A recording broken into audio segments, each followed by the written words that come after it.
안녕하십니까, 이진권 TV입니다. 논평 시작하겠습니다. 추미애 장관 아직 사퇴 안 했네요. 왜 사퇴 안 하는지 모르겠어요. 당연히 사퇴해야죠.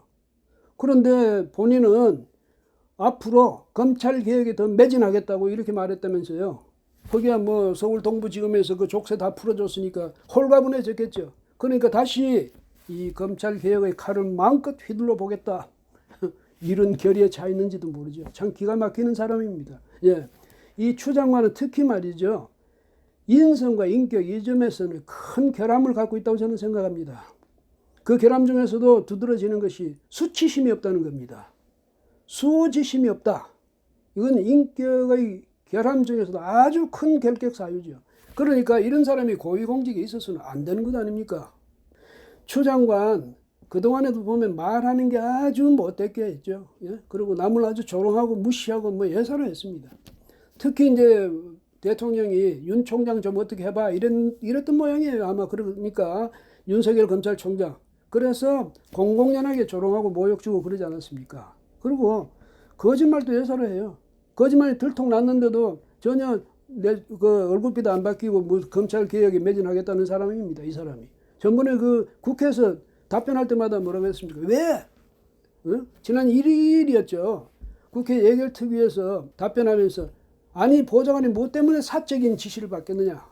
내가 보좌관한테 지시할 리가 있느냐 이런 뜻도 맞죠. 그 다음에 14일에도 대정부 질문 때도 그랬습니다. 보좌관한테 지시한 바가 없다 이렇게까지 딱 잘라 말했습니다. 그런데 알고 봤더니 지시를 했던 것 아닙니까? 지시가 뭐냐면 그 부대 무슨 김모대위인가 한 그 전화번호를 보좌관한테 주면서 그리로 전화하라고 그러고 전화 결과 보고까지 받았다죠. 누가 이걸 입증해냈습니까? 서울 동부지검입니다. 그 수사팀이.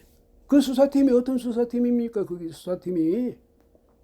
추 장관 무혐의, 그 아들 무혐의를 입증해주기 위해 봉사했던 그랬다고 믿어지는 수사팀 아닙니까? 거기서조차도 그것은 사실이라고 밝혀냈거든. 근데 자기들은 아니라는 거죠. 그 아니라고 빡빡 우기도 했죠. 그러다 지금 이제 드러났어도 이 사람은 도로 뭐라고 이야기하냐. 아니, 검찰 개혁에 매진하겠답니다. 그런 부정직한 사람이, 부도덕한 사람이 검찰 개혁을 앞장서요. 앞으로도 계속 기가 막힐 일이죠.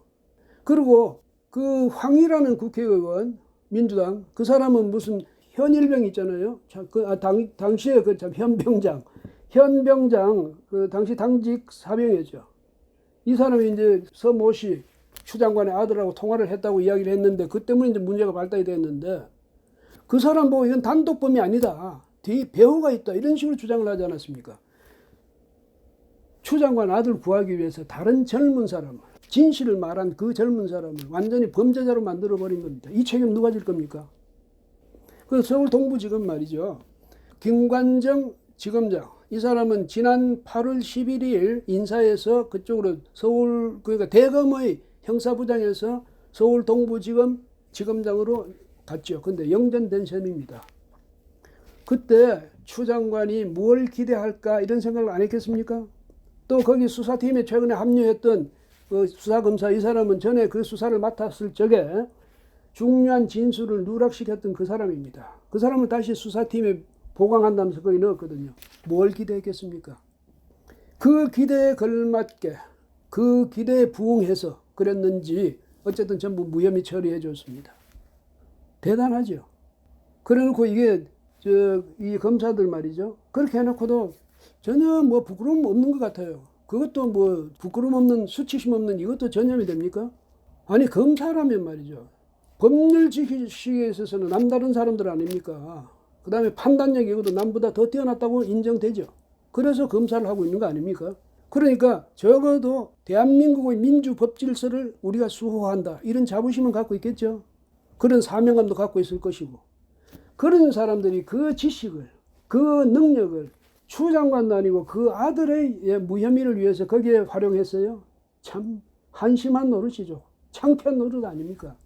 그 다음에 뭐 청와대나 정부 여당 다 마찬가지겠지만 추석 전에 끝내 이렇게 됐겠죠 아마. 왜? 추석 지날 때까지 계속 그 문제 끌고 가면 자꾸 이 이야기는 의혹은 부풀어 오를 거고 그러니까 빨리 차단해버리자.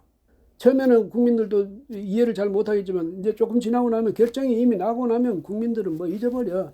이런 생각 아니었겠습니까? 사고방식이. 그 다음에 또 이번에 큰 일이 터졌거든요. 서해에서 우리 국민이 북한군의 총격에 의해서 사살당하지 않았습니까? 살해당했거든요.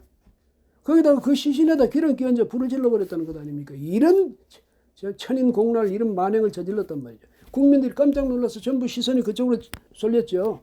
언론도 마찬가지고.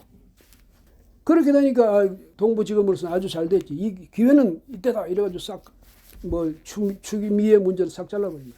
그리고 문 대통령 이걸 봐도 이 사람들이 그야말로 우리 법률, 법질서, 법체계 이것을 농락하는 것 같지 않습니까? 예? 동부지검도 그렇고 추미애 장관 특히 법무장관이라면서 검찰 개혁한다는 사람이 가만 보니까 법을 농락하고 있잖아요. 대통령이 그거 보고 그냥 가만 놔두고 싶습니까? 대통령은 우리 국가를 보호해야 할 책임을 지고 있잖아요. 그런 사람으로서 자부심이 없습니까? 아니 일개 장관이 그런 짓을 하고 있으면 그거 가만 놔둬도 됩니까 그거? 응? 뻔한 거짓말 해놓고도 수치도 전혀 모르는 사람.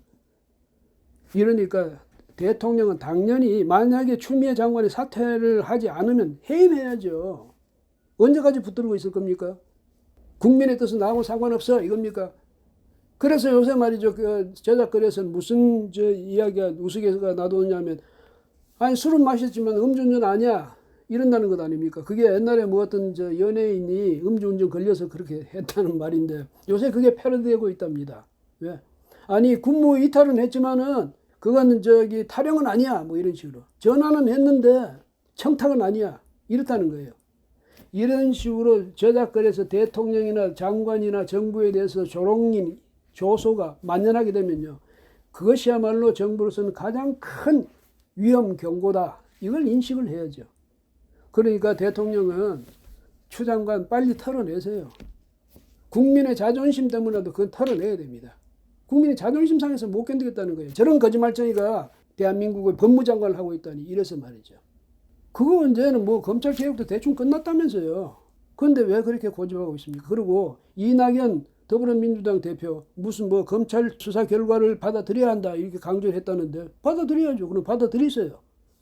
받아들이되 국민의힘 야당에서 특검을 요구할 때는 그거 받아들이세요. 거부하지 말고. 왜? 아니 떳떳하면 당당하면 특검 못 받아들일 이유가 없잖아요. 그러니까 정말로 자신들이 떳떳하다는 걸 입증하기 위해서라도 특검은 받아들여야죠. 그래서 거기서도 만약에 추 장관이 무혐의가 되면 그때는 뭐 오히려 국민의힘에서 사과하면 될 거 아니에요. 사과할 필요도 없지. 왜? 국민의 대신해서 의혹을 제기하는데 사과할 이유도 없으니까. 그렇게 하세요. 정부가 앞으로 특히 이제 임기가 다 돼가면서 이런 일 말이죠. 이런 식으로 흐지부지 처리했다가는 나중에 그거 다 이낙연 대표부터 덤터기를 써야 된다는 걸 분명히 인식해야 됩니다. 이게 뭡니까 이게. 국민들 정말 자존심 상하게 예? 앞으로 정부가 어떻게 해나가는지 다 지켜볼 거예요. 국민은 왜냐하면 이런 사태가 터져가지고 저런 사람은 우리가 장관이라고 불러야 된다는 데서 참담한 심정이거든요. 그러니까 더더욱 정부가 앞으로 이 문제를 어떻게 처리해 나가느냐 지켜볼 겁니다.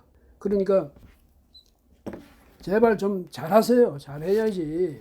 국민이 무슨 죄가 있습니까? 이 나라 대한민국의 국민 되어 사는 게 너무 힘들다고 그러잖아요. 대통령이나 뭐 집권당 대표가 그런 국민들이 그 마음 하나 못 읽어줍니까? 예, 오늘은 여기까지 하겠습니다. 고맙습니다.